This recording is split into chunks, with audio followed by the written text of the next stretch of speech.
السنة مثل سفينة نوح، من ركبها نجا ومن تركها غرق. الحمد لله الذي أرسل رسوله بالهدى ودين الحق ليظهره على الدين كله، وكفى بالله شهيدا، وأشهد أن لا إله إلا الله وحده لا شريك له، وأشهد أن محمدا عبده ورسوله صلى الله عليه وعلى آله وأصحابه أجمعين. Amma ba'd. As to what proceeds, I would like to greet all the students of knowledge who are present today with the Islamic greeting of Assalamu alaikum wa rahmatullahi wa barakatuh. Written by the lion, Shaykh al-Islam of his time in the subcontinent, Abu al-Wafa ThanāʻAllāh Amritsarī wa rahmatullah alayh. The issue which is under discussion or under study is the issue of Rafa-Ul-Yadain, which is raising of the hands in Salah. The Madhhab of al-Hadith is that it is an emphasized Sunnah to raise your hands in Salah before going into ruku', getting up from ruku', and if you're praying Salah which consists of 3 or 4 rak'at, then when you stand up for the 3rd rak'at. Some of the al-Hadith scholars like al-Awzā'i and others used to hold the position that it was wajib to raise the hands in Salah based upon the hadith of the Prophet ﷺ, Sallu kama ra'aytumuni usalli. From those who opposed the Ahlul Hadith, from the al-Madhhab al-Arba'a al-Mashhura, the Hanafiya or the Ahnaf, the Hanafis, today consisting of either ascribing themselves to the Deobandi or Barelvi sects, the strongest evidence that they can present forth is the hadith of Abdullah ibn Mas'ud radiyallahu anhu, on the authority of Sufyan al-Thawri, who says from his teacher Asim ibn Qulayb, and from Abdul Rahman, and then from al-Ḥamah, and then from Abdullah ibn Mas'ud. So for the past few lessons we have been discussing with regards to this narration which has been reported in the books of Sunan and Masanid, and from those which are famous are at-Tirmidhi, Abu Dawood and Nasa'i. And we discussed that we went through all the narrators last week with regards to the integrity and with regards to establishing of whether they're reliable or not with this chain of Abdullah ibn Mas'ud. And we stopped at the issue of tadlis, which is considered to be misrepresentation, as they call it. And we found that Imam Sufyan al-Thawri rahimahullah, who was Amir al-Mu'mineen fil Hadith, but he made tadlis in this riwayah. We went through the linguistic meaning of tadlis, the technical meaning of tadlis, the different types of tadlis, and then we went through the speech of Hafiz ibn Salah rahimahullah ta'ala. And I will start today's lesson with a recap of what Hafiz ibn Salah rahimahullah said with regards to tadlis. So we have tadlis al-isnad and tadlis al-shuyukh. When tadlis is done, when misrepresentation is done in the isnad, which is what Imam Sufyan al-Thawri did here. Asim ibn Qulayb is his teacher. At what we studied last week is at the least he's either Hasan al-Hadith or Saduq, which is, you can say, sort of the same, or Thiqah according to many of the Ahlul Hadith, like Imam Muslim, who took a narration from him in his Sahih. So with regards to what Hafiz ibn Salah rahimahullah mentioned, I summarized his whole speech on what he said with regards to tadlis in 12 points. The first point which I mentioned was, the first point is that the first category, misrepresentation in the isnad, tadlis of isnad, its ruling is that it has been declared by the majority of the Ahlul Hadith as extremely detestable, and they have condemned it. So if somebody was to ask us that what is the hukm of tadlis, of misrepresentation, so we will say فَمَقْرُوءٌ جِدًّا ذَمَّهُ أَكْثَرُ الْعُلَمَاء. majority of the Ahlul Hadith have said that it's extremely detestable and they have condemned it. Point number 2 is that some scholars like Imam Shu'bah, rahimahullah ta'ala, who died in the year 160 after Hijrah, completely rejected misrepresented translations of a misrepresenter. So he rejected the tadlis of a mudallis totally. But this is not the correct position or the position adopted by the Ahlul Hadith. Shu'bah used to say that tadlis is akhul kadib.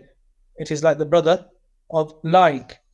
But this is not the position that was taken by the majority of the Jama'ir of Ahlul Hadith, including the likes of Bukhari and Muslim, because Bukhari and Muslim narrated from Sufyan al-Thawri in the Sahih with his tadlis. The third point is that the correct ruling with regards to misrepresentation in the isnad, tadlis in the isnad, is to make a distinction of the transmissions of a misrepresenter, a mudallis. Those transmissions with an equivocal expression, bilafdhin muhtamal, are not to be accepted, just like the marasil, which are reports where the lakuna sakt has occurred at the end of the chain of transmission, meaning either the companion or his student. So the narrations of a mudallis which have with an equivocal expression is like an, from, or qala, he said, that they are to be, these mudallas riwayat are to be treated exactly how we would treat the marasil. Marasil is a report where the lakuna occurs, sakt occurs, and it is usually at the end of the chain of transmission, meaning either the sakt is from the companion or his student. The fourth point is that the hadith with a misrepresenter, mudallis, narrates with an expression that clearly indicates cohesion, tasri'u bis sama', like I heard, sami'tu, and haddathana, and it was narrated to us, and akhbarana, it was informed to us, and similarly ones may be accepted and employed as proof. So if a mudallis is a reliable narrator like Imam Sufyan al-Thawri, and if he says haddathana wa akhbarana or sami'tu, then those type of narrations of his are considered to be a hujjah. But if he doesn't, like in this narration, he says an, then they need to be investigated. They are not to be classified as being authentic, or they are not classified as evidence. The fifth point is that such narrations of misrepresenting narrators, al-mudallisun, can be found in Bukhari and Muslim and other books of Sunnah. So this shows that most of the Ahlul Hadith, the Jama'ir of Ahlul Hadith, they accepted the tadlis of a mudallis, the misrepresented narrations of a misrepresenter, but with conditions, in the sense that they would that it would need to be established, the Bukhari and Muslim, rahimahullah ta'ala. They did not adopt the opinion of Shu'bah. Sixth is that the famous narrators who would misrepresent many narrations, who are famously known for tadlis amongst the Ahlul Hadith, and there are a few names: Qatada, al-A'mash, the two Sufyans, Sufyan al-Thawri and Sufyan ibn Uyayna, and Hushaym ibn Bashir, and others. These scholars, whenever the names of biographies come up, the tadlis is ascribed to them, and tadlis is always mentioned with them, because they were famously known for tadlis. The seventh point is that our concern is with Imam Sufyan al-Thawri, who is an established mudallis. All the scholars, with all the merits and the virtues that they spoke about with regards to Imam Sufyan al-Thawri, and this is the seventh point, we understand that Imam Sufyan al-Thawri was a mudallis. And tadlis is not lying or falsehood, as agreed by the Ahlul Hadith, or rather it is a kind of deliberate obfuscation through use of an equivocal expression. Al-iham bilafdhin muhtamil. Al-iham bilafdhin muhtamal. So if somebody asked you that what is the difference, what is the fine line difference between tadlis and kadhib and lying, you will say that al-ihamu bilafdhin muhtamal, that it is a kind of deliberate obfuscation through use of an equivocal expression. When the mudallis narrates something, al-iham is to make obscure or unclear. It's not clear or plain, it's ambiguous, it's vague or uncertain. This is what is known as al-iham. This is when the mudallis makes a form of iham. The 8th point is that the correct implementation and application and thumb rule is that if a misrepresenter who transmits a misrepresented hadith, if a mudallis transmits a mudallas riwayah, his hadith is not to be accepted until he makes clear that he actually heard it from his teacher by using a definitive expression, tasrihu bis-sama'. The 9th point is that indeed Imam Shafi'i rahimahullah applied this rule to those we know to have committed misrepresentation, tadlis, only a single time. So if Imam Shafi'i rahimahullah ta'ala, if he found out that a person did tadlis once, he will not accept his narration until it was cleared, until it was established with a definite expression. Number 10 is that the mudallas misrepresented narrations of Bukhari and Muslim from Imam Sufyan al-Thawri are to be treated differently from the other books of the Sunnah, like the one that we have here, Sunnah al-Jami' al-Kabir or Sunnah al-Tirmidhi or Sunnah Abi Dawud and al-Nasai. So in Sahih al-Bukhari, whenever Sufyan al-Thawri has said an, Bukhari and Muslim have traced and found other routes of transmission where he has clearly said haddathana wa akhbarana, proving that he did listen or hear that narration from that person. That's only for Bukhari and Muslim. The 11th point is that when a narrator who is known to be a misrepresenter, mudallis, and he narrates a mudallas, misrepresented narration with ana, meaning an from, like an Sufyan al-Thawri and Asim ibn Kulayb, ana. It is not to be accepted until he makes clear that he actually heard it from his teacher by using a definitive expression, tasrih bis-sama'. And the last and the 12th point is that the narration which we are dealing with in relation to Imam Sufyan al-Thawri is from the first category. That if somebody was to ask us that in the hadith of Abdullah ibn Mas'ud radiyallahu anh, Sufyan al-Thawri made tadris. What type of tadris is this? That this is from the first category, which is the misrepresentation in the isnad, tadris al-isnad. And his sheikh or teacher, his name is Asim ibn Kulayb. One of its clear sign, which it is known as, is an-ana. So if you were to go to hadith number 287 of at-Tirmidhi and look and analyze the sanad, you would see haddathana at the beginning, and when you read Sufyan al-Thawri, you would say an Sufyan al-Thawri and Asim ibn Kulayb. Straight away you would detect that here there is some form of tadris or difference in the pattern of transmission. So this is what we find that Hafiz ibn Salah rahimahullah ta'ala said with regards to tadris al-isnad. And tadris al-isnad is done for two reasons.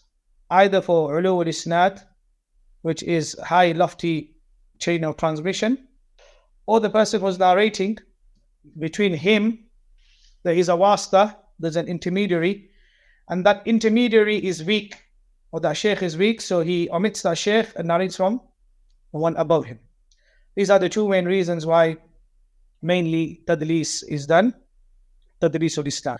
Now we come to the second category with regards to the ruling of the second category, which is known as misrepresentation of teachers, tadlis al-shuyukh. So what's the ruling of tadlis al-shuyukh? I mentioned how tadlis al-shuyukh is done, and Hafiz ibn Salah, who died in the year 643 after Hijrah, states, وَأَمَّا الْقِسْمُ الثَّانِي فَأَمْرُهُ أَخَفْ فِيهِ تَدْيِيعٌ لِلْمَرْوِ عَنْهُ تَوْعِيرٌ لِطَرِيقِ مَعْرِفَتِهِ عَلَى مَنْ يَطْلُبُ الْوُقُوفِ عَلَى حَالِهِ وَأَهْلِيَّتِهِ. The second subcategory of misrepresentation is less serious, meaning it's less in comparison to the first one. It consists of the virtual omission of the person transmitted from making it difficult for the person who seeks to know his state and suitability to discover his identity. ويختلف الحال في كراهة ذلك بحسب الغرض الحامل عليه. The degree of repugnance or detestability of that varies according to the motive for it by the mudallis. So this is what Hafidh ibn Salah said with regards to the second category, which is Tadris al-Shuyukh, it's makruh once again, but it's karaha, or its reprehensibility, or it being tested, is lesser in degree than Tadris al-Isnad. And he said that the ruling of it differs with regards to the intentions of the mudallis, of why he did what he did when he made Tadris al-Shuyukh. So the Shaykh then he says, فَقَدْ يَحْمِلُهُ عَلَى ذَلِكَ كَوْنُ شَيْخِهِ الَّذِي غَيَّرَ سمته غير ثقة أو كونه متأخر الوفاة قد شاركه في السماع منه جماعة دونه أو كونه أصغر سنا من الراوي عنه أو كونه كثير الرواية عنه فلا يحب الإكثار من ذكر شخص واحد على صورة واحدة. So basically تدريس الإسناد is that when that person does narrate from his shaykh but he conceals his identity, like we mentioned last week. So Ibn Salah, he says that sometimes the transmitter misrepresents the name of his teacher because he was unreliable. So he changes his name because his teacher was غير ثقة. غير ثقة because he was unreliable. At other times, the teacher was someone who lived until relatively recent times, and many students younger than the transmitter also heard hadith from him. So the mudallis will make the Tadris al-Shaykh change his identity because just say that he is senior in age, but because his Shaykh lived a long life, maybe possibly 100 years or more, there were other young students who also narrated from him. So to see that he is not from the same tabaqah category, it would change the name of his Shaykh. أو كونه أصغر سنا من الراوي عنه. Or that is, at other times, the teacher was someone who lived until recent times, and many students younger than the transmitter also heard hadith from him, or the student may transmit many hadiths from a particular teacher and he may not like to mention him so many times under a single form of his name. So these are the different reasons. The first one is that the teacher is unreliable. The second one is that those who participated with this narrator, with this mudallis, they're young in age, but the Shaykh lived long. The third scenario is that the one that's narrating from him, he's younger than him in age. So based on that, he changes the identity. Or basically he narrated a lot from his Shaykh and he doesn't want to mention the same name all the time, so he changes the name of his Shaykh. So these are the reasons of why Tadris al-Shuyukh is done. Once again, either when he is unreliable, his Shaykh is unreliable, or that his Shaykh lived for a long time and there were other colleagues of his who also narrated, but they were young in age.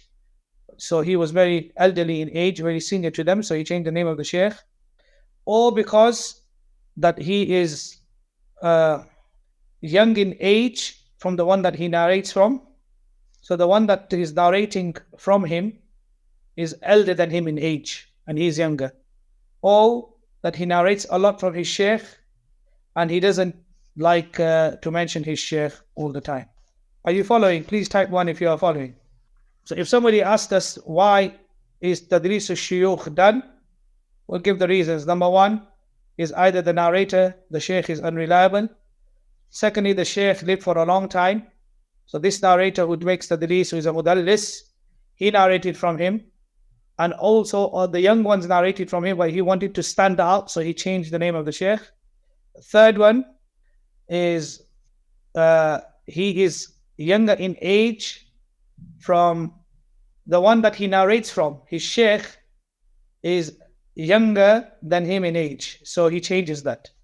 And the fourth one is that he narrates a lot from his Shaykh, and based upon that, he changes the name of his Shaykh. Now, are we clear on that? So we have a number of transmitters who wrote books and they permitted this last kind of misrepresentation. The last kind of misrepresentation is that when a student narrates a lot of narrations from his Shaykh, so he changes the names. So Khatib al-Baghdadi, he did it often in his works, and Allah subhanahu wa ta'ala knows best. So this is what Hafidh ibn Salah said with regards to Tadris al-Shuyukh. And now I will sum up for you once again after explaining what the speech of Hafiz ibn Salah with regards to Tadlis al-Shuyukh. First of all, we know that it's makruh also, but in a lesser degree than Tadlis al-Islam. So the people of knowledge agree. The first point is from the khulasa or the conclusion of the kalam of Hafiz ibn Salah is that the people of knowledge agree that the ruling is less serious because the objective is to conceal the identity of the one being transmitted from with a specific motive. Depending on the motive, the narrator is mentioned, but the omission is virtual, meaning concealing his identity and who the narrator is. So because of this, it's lesser. The degree of repugnance or detestability of that varies according to the motive for it by the mudallis. So the ruling of this kind of misrepresentation, that these shuyukh, varies and differs. It's not like the first category, makruhun jiddan. One of the most detesting and repugnant form of this category, that these shuyukh, is when the transmitter misrepresents the name of his teacher because he was unreliable, etc. Number 4, another reason why the misrepresenter, mudallis, does this is when his teacher and shaykh was someone who lived until relatively recent times, and many students younger than the transmitter, the mudallis, also heard hadith from him.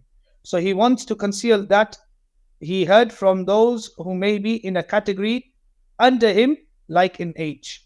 Number 5, another reason for the transmitter, for the mudallis and misrepresentative to do his tadris, is when the transmitter is very young in age than his student. His student is older than him, the one who narrates from him. So he's very young in age than his student, the one who narrates from him, meaning the one who narrates from him is elder in age. So he's the shaykh, but the shaykh is young and the student is elder. Based upon this, he wants to do tadris. Another reason for the transmitter and misrepresenter mudallis to do his tadris is the student may transmit many hadith from a particular teacher, and he may not like to mention him so many times under a single form of his name, like Abu Bakr al-Khatib al-Baghdadi did, rahimahullah ta'ala. So this was with regards to tadris al-shuyukh. So now we've come across the different scenarios of how tadris al-shuyukh is done, starting with the one who is unreliable, ghair thiqqa, starting with the one also with regards to those who are contemporary but young in age, or that the one that he narrates from is elder than him in age, or so if the shaykh is younger in age and the student is elder in age, so that's when he does tadris. And the 4th is when there is a lot of narrations that he narrates from his shaykh, so he wants to conceal his identity. Is that clear? Barakallahu feekum. Now the next issue is, we'll move on, which is basically the start of today's lesson, which is that what are the reasons of doing tadlis, misrepresenting the narrations and reports? What are the reasons? What are the asbab or the causes? The people of knowledge have said that when it comes to misrepresentation of the transmitting chain, when it comes to tadlis al-isnad, then this is done either for the purpose of al-isnadul ali, lofty chain of transmission. So it drops the narrator, so the chain becomes shorter. Or either because the shaykh, teacher or narrator he narrates from is weak, the tawassut of da'if, and not reliable, ghair thiqqa. So the one that he narrates from, the intermediary between him and the shaykh above, is that it is weak. So the transmitter uses the word an and not haddathana, or haddathani, or sami'tu, or qala li, etc. Because of the transmitter mudallis not using a definitive expression, tasrihu bis-sama', rather it is a kind of deliberate obfuscation through use of an equivocal expression by not making clear the audition and cohesion of the hadith. The mudallis misrepresenter adopts obscure, unclear, ambiguous, or vague methods of transmitting. Because he does this, which is equivocal to haddathana and akhbarana, we cannot call him a liar. So al-ihamu min lafdh muhtamal. Because of this, we cannot call the mudallis a liar, although he intended this deliberately. Although he intended the tadris deliberately, but because his iham is bi lafdh muhtamal, it could be argued. And we gave the example of last week that if somebody who's heard a lot from student of Shaykh Wasiul Abbas, heard from Shaykh Wasiul Abbas, it says Shaykh Wasiullah said, Shaykh Wasiullah said, Shaykh Wasiullah said this to me. And once I just said, from Shaykh Wasiullah, and he said, Shaykh Wasiullah said. I didn't say Shaykh Wasiullah said to me, or I heard from Shaykh Wasiullah. I just said Shaykh Wasiullah said. So this is as equal as me before saying that I heard from the Shaykh. There's some form of iham. It could be the case that what I meant is that I heard from Shaykh Wasiullah. Based upon this, we cannot call him a liar. So lastly, before we move back to the tadlis misrepresentation of Imam Sufyan al-Thawri, I mentioned that reports are rejected because of lakuna, saqt, or aspersion, which is ta'an. Then these two defects are either obvious or hidden. And in the hidden category, I mentioned two types. Al-mudallas riwayah, which is when a mudallis makes tadlis, like in this sanad, like in this riwayah, misrepresented report or narration, and al-mursal al-khafi, the hidden expedient report. Now I end with clarifying the difference between the two, which is if the transmitter narrates a narration from a contemporary shaykh who he did not definitely meet with words of transmission which are deliberate obfuscation through use of an equivocal expression, al-ihamu bil-lafzi al-muhtamal, by not making clear the audition and cohesion of the transmission, by obscuring and being unclear, ambiguous and vague, like an, from, or anna, indeed, or qala, he said, or dhakara, he mentioned, then this is al-mursal al-khafi, the hidden expedient report. So understand the difference between al-mursal al-khafi and mudallas. Once again, the difference between mudallas and al-mursal al-khafi is that if the transmitter narrates a narration from a contemporary shaykh, so a rawi narrates a narration from a shaykh who he did not definitely meet. He didn't meet him.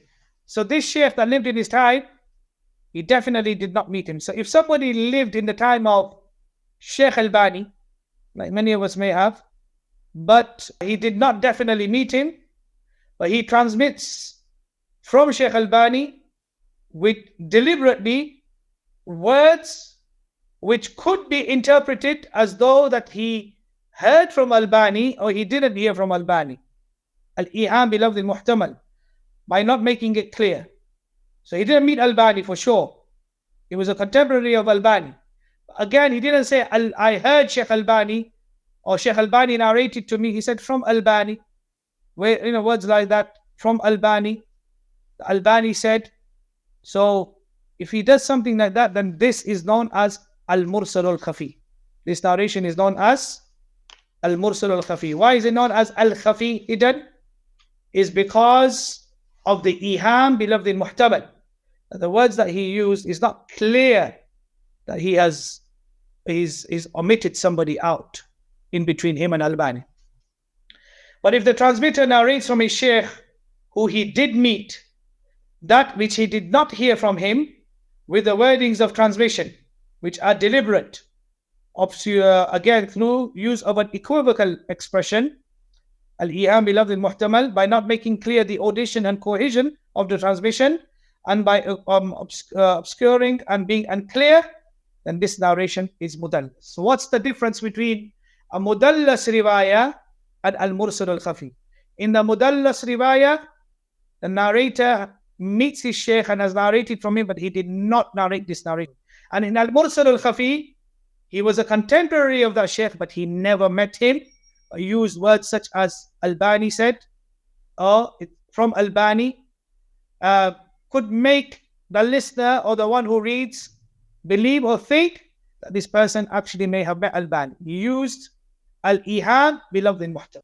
So in conclusion, the issue of tadlis requires detailed studies of the issue, and I restricted myself to what Hafiz ibn Salah mentioned from its categories. And the other imams before him, like Imam Abu Abdullah al-Hakim, have mentioned up to 6 categories of tadlis, breaking it down in great detail, and some have even gone more further. So by this we finish the general bird's eye view of tadlis. So in conclusion, the difference between al-mursal al-khafi and mudallas riwayah is that in al-mursal al-khafi, the narrator is a contemporary of the Shaykh but didn't meet the Shaykh and uses words which have iham, audition, words which are co-vocal standard of maybe saying haddathana wa akhbarana. But in mudallas, he meets the Shaykh, he narrates from him, but this particular narration, he doesn't narrate from him. That's the difference between al-mursal al-khafi and hidden expedition narration, and mudallas, a misrepresented narration according to the scholars of hadith. If it's clear, please type 2, so inshallah we can move on to the issue. All this for 1.5 weeks was just to explain to you briefly what the word tadlis is, or what tadlis means. If you understood even 20-30% of it, thank Allah subhanahu wa ta'ala, because this is a great topic that is to be studied, a great foundation. But because we are looking at the defect of the hadith of Abdullah ibn Mas'ud and he had tadlis, if I would have just told you that there is tadlis, you would have not understood anything. So after hours of reading, I decided to pen this down and try to make it as simple as possible. And I don't think I could have made it any more simpler. Allah subhanahu wa ta'ala knows best, to the best of my ability, that the tawfiq that Allah gave me. So going back to the issue of the tadlis misrepresentation of Imam Sufyan al-Thawri, the following issues now need to be clarified. So after knowing this, we will go into some different issues. With regards to tadlis al-shuyukh and tadlis al-isnad, then bi-idhnillahi ta'ala, the examples, the tadlis al-isnad example is, you have there in front of you, is this example of Sufyan al-Thawri. And tadlis al-shuyukh, inshallah, I'll give you an example bi-idhnillahi ta'ala. So let's go back to to this issue first, which is the first issue. So the first issue is that I will mention some of the Imams and Hanafi scholars that confirmed that Imam Sufyan al-Thawri rahimahullah was a mudallis. From amongst them is Yahya ibn Sa'id al-Qattan, who died in the year 198 after Hijrah. The second is Al-Imam Abu Nu'aym al-Fadl ibn Dakin al-Kufi. He died in the year 219 after Hijrah. He also said that Sufyan al-Thawri was a mudallis. Al-Imam Yahya ibn Ma'in, he also died in the year 233. He said that Imam Sufyan al-Thawri was a mudallis. Al-Imam Ali ibn Abdullah al-Madini, he died 1 year after Yahya ibn Ma'in. He also mentioned that Imam Sufyan al-Thawri was a mudallis. Al-Imam al-Bukhari rahimahullah ta'ala, as at-Tirmidhi mentions in his al-Ilal al-Kabir, in the book Sunan al-Tirmidhi, if you at the end of it, then you'll find that Ilal is there. Imam al-Bukhari also mentioned and affirmed that Sufyan al-Thawri used to make tadlis. The sixth scholar is Al-Imam Abu Hatim, Muhammad ibn Hibban al-Busti, who died in the year 354 after Hijrah. Bukhari died in 256, and Ibn Hibban al-Busti died in the year 354. He also mentioned that Imam Sufyan al-Thawri was a mudallis. Al-Imam Abu Abdullah al-Hakim, who died in the year 405 after Hijrah, he also mentioned that Imam Sufyan al-Thawri was a mudallis. Imam Shamsuddin Abu Abdullah Muhammad ibn Ahmad al-Dhahabi, who died in the year 784, he mentioned that Imam Sufyan al-Thawri rahimahullah was a mudallis. He mentioned in 2 of his books, Mizanul I'tidal and Sir A'lam al-Nubala. The ninth is the Hanafi scholar Abu al-Hasan Alauddin Ali ibn Uthman al-Mardini, famously known as Ibn Turkamani, who died in the year 750 after Hijrah. He says, Al-Thawri mudallis wa qad an'ana. Thawri is a mudallis because he done an'ana here. The 10th is the great famous muhaddith of the Hanafis, Badruddin al-Aini al-Hanafi, who wrote the explanation of Sahih al-Bukhari, known as Umdatul Qari, in the year 855 after Hijrah. He said, was Sufyan min al-Mudallisin. Sufyan was from the Mudallisin. So from this it becomes clear to us now. I've given you about 10 or 11 statements of great scholars, giant scholars, imams, as well as the great muhaddith, 2 great muhaddiths of the Hanafi Madhhab, Ibn Turkamani, who died in the year 750, and Al-Aini, who died in the year 855, both confirmed that Sufyan al-Thawri used to, rahimahullah, used to make at-tadlis. So by this, it becomes clear to us, the first issue, that al-Thawri, rahimahullah, was Amirul Mu'mineen fil Hadith, but he made tadlis. And he made tadlis in this narration, which is currently under study. And all of them affirm this, as well as the Imams of al-Hadith, as well as the Muhaddithin of the Hanafis. Are we clear on this? First four is Imam Yahya ibn Sa'id al-Qattan, who died in the year 198 after Hijrah. Abu Nu'aym al-Fadl ibn Dakin al-Kufi, who died in the year 219 after Hijrah. Yahya ibn Ma'in, who died in the year 233 after Hijrah. And Ali ibn al-Madini, 234 after Hijrah. They all confirmed and clearly said that the Thawri, Imam al-Thawri, Sufyan ibn Sa'id, rahimahullah ta'ala, was a mudallis. So with regards to presenting you the evidences from the scholars that al-Thawri was a mudallis, then this is clear now, and I don't think we have any doubt with regards to so many great Imams, as well as the Hanafis, confirming that al-Thawri was a mudallis. The second issue is that what type of tadlis did Imam Sufyan al-Thawri do?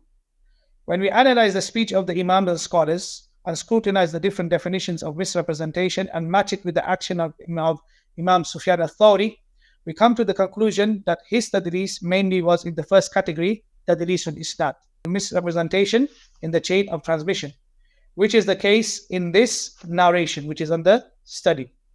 A report of Abdullah ibn Mas'ud, transmitted by At-Tirmidhi, hadith number 279, and Abu Dawood, hadith number 275, and others. The third issue now is that did Imam Sufyan al-Thawri frequently do misrepresentation, tadlis, as he is famously known for misrepresentation.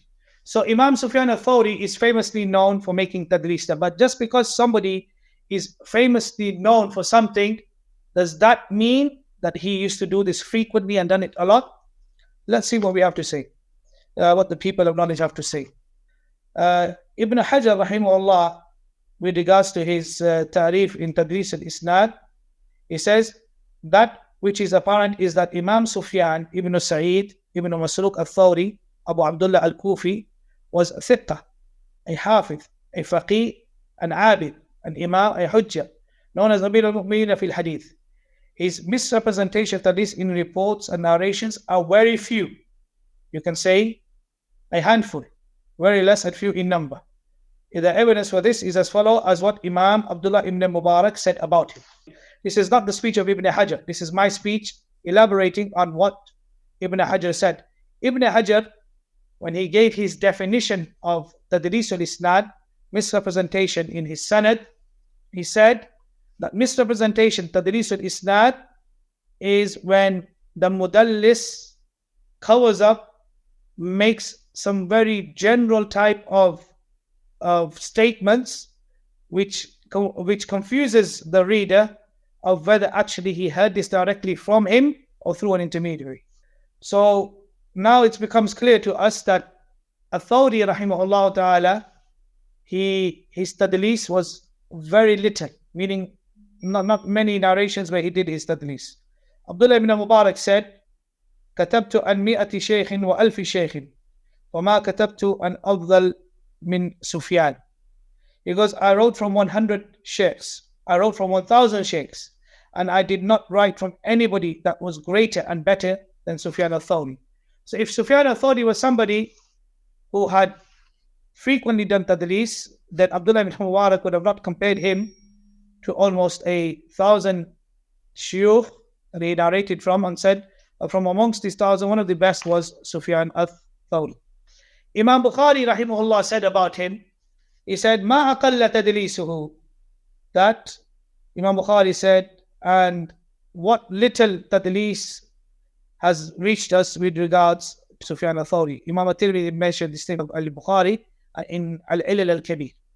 Imam al-Dhahabi said about him, his tadlis, misrepresentation in Siyar A'lam al-Nubala, he said, وَرُبَّمَا دَلَّسَ عَنِ الضُّعَفَاءِ, And it may be the case that sometimes he misrepresented from the weak narrators, that when he did tadlis from weak narrators. Also, what Hafiz ibn Hajar mentioned is that mentioned in Tabaqat al-Mudallisin, وَقِلَّةُ تَدْلِيسِهِ فِي جَنْبٍ مَا رَوَاكَ الثَّوْرِ. I said, and because of misrepresenting minor narrations from an aspect like what Thawri has narrated, meaning that the tadlis of Imam Sufyan al-Thawri was few in number. So it becomes apparent to us now that Imam Sufyan ibn Sa'id ibn Masruq al-Thawri, Abu Abdullah al-Kufi, was famously mentioned as doing tadlis, but does this Bukhari and Dhahabi, they all affirm that Imam Sufyan al-Thawri did do tadlis, but his tadlis wasn't some in hundreds of narrations, and a very few handful narrations that can be found. I'll be clear on this issue now. So it's all becoming clear to us that Imam Sufyan al-Thawri mainly practiced tadlis al-Isnad. It becomes clear to us that he wasn't somebody who is famously known for this, but isn't somebody who did tadlis all the time. طيب, now we come to the fourth issue, which is the lacuna, the saqt of Sufyan al-Thawri. You know, when he would omit, like now we have Sufyan al-Thawri and Asim ibn Kulayb. Between Sufyan al-Thawri and his sheikh, there's somebody in the middle. This saqt, the lacuna between Sufyan al-Thawri in this sanad and Asim ibn Kulayb, his sheikh. Who was this intermediary? What type of tadlis did Imam Sufyan al-Thawri practice? So this is the fourth issue. The lacuna saqt Sufyan al-Thawri did with his tadlis misrepresentation in the isnad, was it, this is the question now, we need to ask, from only people who are thiqat, meaning that did Imam Sufyan al-Thawri only do tadlis from reliable narrators? Or did it include people that were from the al-majahil wa du'afa? Did it also include those who are unknown and those who are majahil, weak and unknown? Did he also do tadlis misrepresentation from those who he did not hear and transmit from? So we have tadlis. With regards to tadlis, he either did tadlis from his sheikh, that means he had certain narrations from his sheikh and he didn't hear certain narrations from his sheikh, or he did tadlis from those narrators that he didn't hear at all.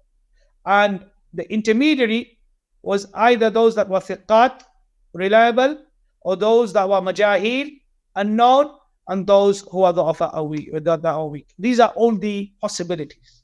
Now we need to understand that what type of tadlis or the saqt, the lacuna that occurred. Because if Sufyan al-Thawri only did tadlis from thiqat, then there is no need for us to debate and study all this. We can just declare the narration to be sahih. But if it is the case that he did from the thiqat, from the reliable, as well as the unreliable, then this is problematic. Then we need to investigate further. I hope you're understanding what I'm trying to say. Are you following me? So I mentioned earlier that some of the main reasons why tadlis misrepresentation occurs in the chain of transmission, is due to either the transmitter mudallis misrepresenting the transmitting chain for the purpose of al-isnadul adi. He wants to cut off this narrator and try to make his isnad. So if you heard from me, then Shaykh Wasiullah, you want to cut me off and go directly to Shaykh Wasiullah to make your sanad look high. So everybody, a lot of people, they do this. Lofty chain of transmission, or either because the Shaykh or the teacher or the narrator, he narrates from his weak. The tawassut is da'if and not reliable, ghair thiqqa. Because of this, the transmitter mudallis does not use a definitive expression, tasrihu bis-sama', or rather he uses a kind of deliberate obfuscation through use of an equivocal expression by not making clear the audition and cohesion of the hadith. Come across this many times now. So the mudallis misrepresenter adopts this style of being ambiguous and vague. Because of this, we cannot call the mudallis a liar, although he intended this deliberately. The following is now evidence that tadlis misrepresentation of Imam Sufyan al-Thawri in the books of Sunan, other than al-Bukhari and Muslim, because there are other supporting narrations in Bukhari and Muslim and Mutaba'at that clarify that the transmission was done with another route with a definite expression. So all the tadrisat that we can find in Bukhari and Muslim, there is other routes that prove that Sufyan al-Thawri listened to those people. But other than Bukhari and Muslim, there is no, we have to investigate. from a reliable narrator, which makes it clear that Imam Sufyan al-Thawri heard from that person and he was reliable. This is in Bukhari and Muslim. So other than Bukhari and Muslim, his tadlis is not to be accepted without investigation and verification. The following is evidence for this. The first is Imam al-Shafi'i rahimahullah. What did he say? What did Hafidh ibn Salah say? Al-Shafi'i rahimahullah said that if a person makes once tadlis only once, we have to investigate the second time he makes tadlis, or even once, whether he heard from that narrator or not. So this is what Imam al-Shafi'i rahimahullah mentioned as al-Muqaddimah ibn Salah. As Hafidh ibn Salah mentioned this, he said, وَالْحُكْمُ بِأَنَّهُ لَا يُقْبَلْ مِنَ الْمُدَلِّسِ حتى يبين قد أجراه الشافعي رضي الله عنه في من عرفناه دلس مرة والله أعلم. The correct approach is not to accept a hadith from someone known to have misrepresented until he makes clear that he actually heard it from his teacher by using a definitive expression, تصريح بالسماع. Indeed, Shafi applied this rule to those we know to have committed misrepresentation only a single time. So Sufyan al-Thawri has done it more than once. So we need to know where he heard it from, other than Bukhari and Muslim, because for Bukhari and Muslim, the ulama have clarified for us very clearly. Secondly, Imam Ibn Hibban, who died in the year 354 after Hijrah, states when explaining his conditions for his Sahih, he says, with regards to the misrepresenters, meaning the Mudallisun, who are reliable and trustworthy, we will not take their narrations or utilize their narrations that they narrate by practicing tadlis, misrepresentation, until they have clarified who they have actually heard this from with regards to what they are transmitting to us, like Sufyan al-Thawri, al-A'mash, Abu Ishaq, and their likes from the pious Imams and devotedly practicing in the deen. So there you go. Ibn Hibban also said that we won't accept the Ana Sufyan al-Thawri until it is clarified to us who he has narrated from. Imam Shamsuddin al-Dhahabi, 748 after Hijrah, confirmed that Imam Sufyan al-Thawri would misrepresent, do tadlis from weak narrators. He says in Mizan al-I'tidal, أنه كان يدلس عن الضعفاء, in Mizan al-I'tidal. And in Sirah al-Alam al-Nubala, he says, وَرُبَّمَا دَلَّسَ عَنِ الضُّعَفَاء. And it may be the case that he make tadlis from the weak narrators. al-Ḥallāmah Salahuddin Abu Sa'id Khalil al-Dimishqi al-Alai, who died in the year 761 after Hijrah, mentions in his book Jami' al-Tahsil fi al-Ahkam al-Marasil, Jami' al-Tahsil fi Ahkam al-Marasil, page 102, on the authority of ʿAllāmah Khatib al-Baghdadi, who concurred that Imam Sufyan al-Thawri would make tadlis through weak narrators, tawassut al-da'if, whilst misrepresenting. The Thawri would do tadlis from weak narrators. And as we know that Hafidh ibn Salah also, in his Muqaddimah fi Usul al-Hadith, an introduction to the science of Hadith, he also concurred with what Shafi rahimahullah said, and he said that we can't accept the tadlis of a mudallis unless he makes it clear to us who he has heard from. Now, Hafidh ibn Rajab, ʿAllāmah Salahuddin Abu Sa'id Khalil al-Dimishqi al-Alai himself, first he quoted from al-Khatib al-Baghdadi. He has a whole book devoted just onto the marasil and tadlis of the narrators. He himself, he said, وَالثَّالِث مَنْ يُدَلِّسْ أَنْ أَقْوَامٍ مَجْهُولِينَ لَا يَدْرِي مَنْ هُمْ. And the third categories are those who make tadlis from people who are unknown. We don't know who they are. Manhum, ka Sufyan al-Thawri, like Sufyan al-Thawri and Isa ibn Musa al-Ghadqa, wa Baqiyat ibn al-Walid. So here again, al-Ḥallāmah al-Alai, rahimahullah, confirms that Sufyan al-Thawri, rahimahullah, used to do tadlis from thiqat, reliable as well as unreliable narrators. Hafidh ibn Rajab al-Hanbali, 795 after Hijrah, states in his explanation of al-Ilal al-Tirmidhi, he says, what did he say? He says that Imam Sufyan al-Thawri and others would misrepresent narrations from those who they did not hear from as well. So they would do tadlis from narrators that they did not hear from. So if Imam Sufyan al-Thawri did tadlis from a narrator he did not hear from, we can't accept that narration until we find that link of who he has omitted or has made the laquna has occurred. One of the famous commentators of Sahih al-Bukhari, Shihabuddin Ahmad ibn Muhammad al-Qastalani al-Misri, who died in the year 923 after Hijrah, states in his explanation of Sahih al-Bukhari, known as Irshad al-Sari, discussing about the narration number 214 about making wudu for each salah or just renewing again. So al-Qastalani is talking about, he's explaining in his Sharh of Sahih al-Bukhari, he's talking about hadith number 214 in Sahih al-Bukhari, which is that كان النبي صلى الله عليه وسلم يتوضأ عند كل صلاة قلت كيف كنتم تصنعون. So he talks about this hadith, and it's from Sufyan. He says حدثنا محمد بن يوسف قال حدثنا سفيان عن عمرو بن عامر قال سمعت أنس. So he says that in this sanad we find that Sufyan al-Thawri, in the first sanad there is al-An'ana. Sufyan al-Thawri rahimahullah, he says he has made an'ana, and he says أن سفيان مدلس وأنعن المدلس لا يحتج بها إلا أن يثبت سماعه. That when this mudallis makes an'ana, misrepresents, then his hadith is not to be taken as proof until it's clearly established the root, or another root is established that he heard that person from. So in this chain of narration, indeed Sufyan is a misrepresenter, and the misrepresentation, an'ana, of a misrepresenter is not considered to be a proof unless it is established that this narration was transmitted with another root by actually hearing. So again, Qastalani says that the hadith of Sufyan al-Thawri in Bukhari, this is in Bukhari, it's dismissed unless there's proof. Obviously, he brings the proof, he brings the second narration where it's clearly said, where Sufyan says, Haddathana.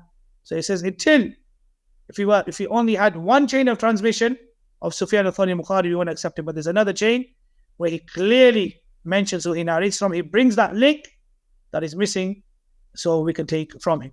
And at first he says, you can't accept the an'ana of a mudallis unless he makes it clear. The Imam of the al-Hadith of his time, also known as the Dhahabi of his time, Abdurrahman ibn Yahya ibn Ali ibn Muhammad al-Muallimi al-Yamani, who died in the year 1386 after Hijrah, states in his book At-Tanqeel, page 20, with regards to the misrepresentation, the hadith of Imam Sufyan al-Thawri. Now you need to know al-Muallimi. Al-Muallimi was before Shaykh Albani and Shaykh Ahmad Shakir and all these scholars. He is known as the Dhahabi of this time and the flag bearer of al-Sunnah wal Jama'ah in terms of refuting people of Bid'ah.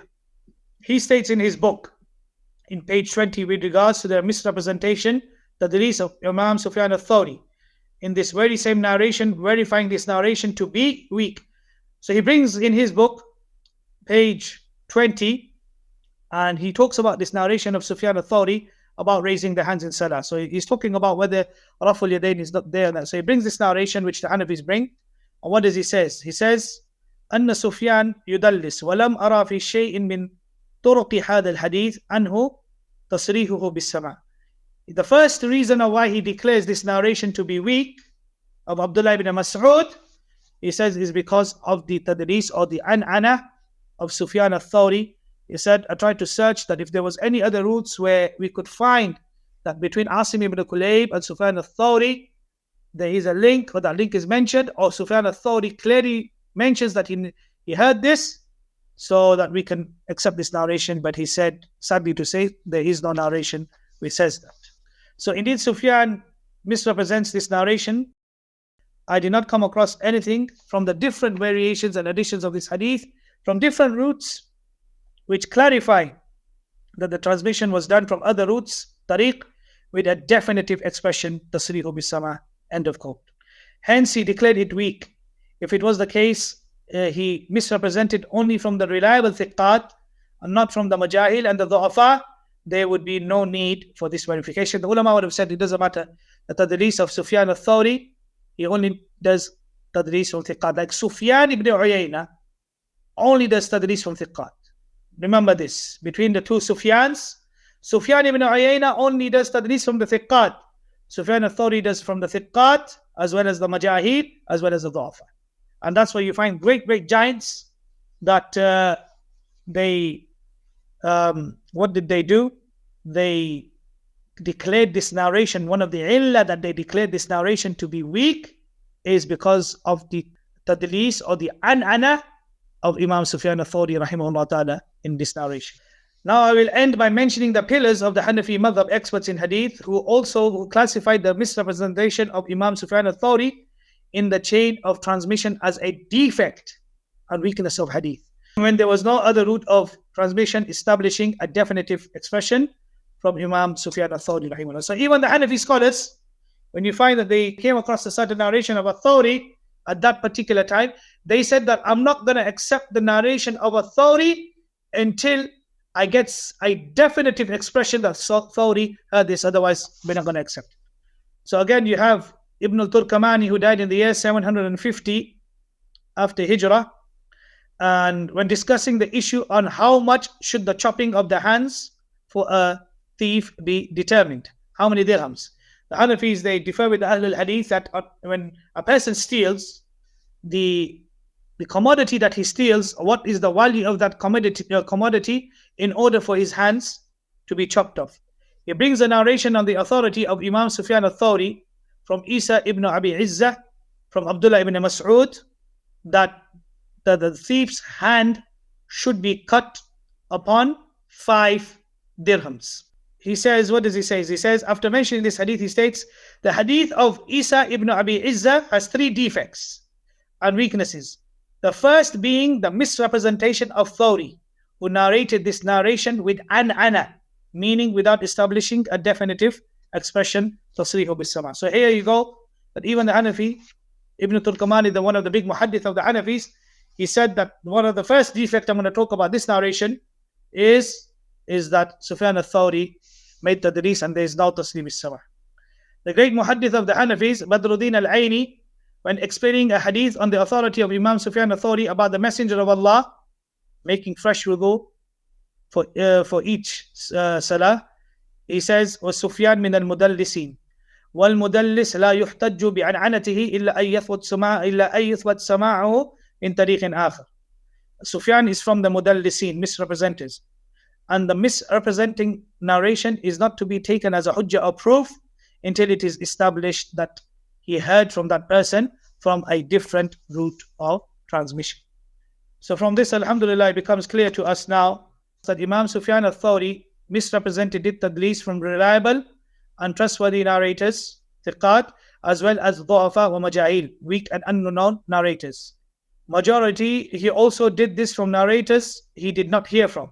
Majority of the scholars took the position that if there was not another route of transmission, so we need this route, we need another route, tariq, in which the Imam clearly and explicitly transmitted it with a definitive expression and clear cohesion, it would be disregarded and considered a defect, an illah in the narration, and not accepted. And this has been accepted by the Hanafi scholars of hadith theoretically and implemented by them practically, like I mentioned Aini and I mentioned Ibn Turkamani. So before we move on to the next issue, which will be our next lesson, I end with the statement of the champion of Jar wa Ta'dil, Imam Yahya ibn Ma'in, who detested and rebuked tadlis by saying, he said, when he was asked about al-Mudallis, he said, لا يكون حجة فيما دلس, that the misrepresenter is not a proof or evidence in that which he misrepresents. So it's not a proof or evidence. When a Mudallis makes tadlis, it's not a proof and evidence until it is established through another chain of transmission that he heard.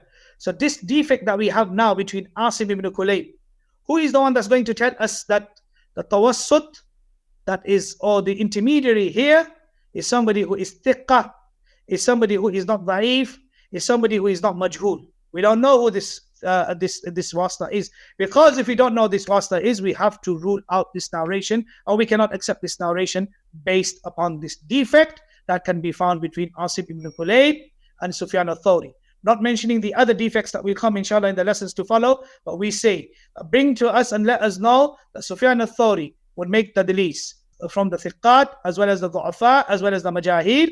So who is the wasta here? Is he thiqah? Is he da'if? Is he majhul? Who is he? Because we cannot accept. That's the first thing. The second thing is, until Sufyan al-Thawri doesn't come with a wording, with a definite expression, doesn't come with a definitive expression, we can't accept this hadith. Just like Muallimi, the Dhahabi of this time, said The first defect of this hadith is that there is no definitive expression. So from another chain of transmission, not this one, where Sufyan al-Thawri confirms that he heard this of Abdullah ibn Mas'ud's statement from his teacher Asim ibn Kulayb rahimahullah ta'ala, and Allah subhanahu wa ta'ala. Now, may Allah subhanahu wa ta'ala grant you all success. Assalamu alaikum wa rahmatullahi wa barakatuh.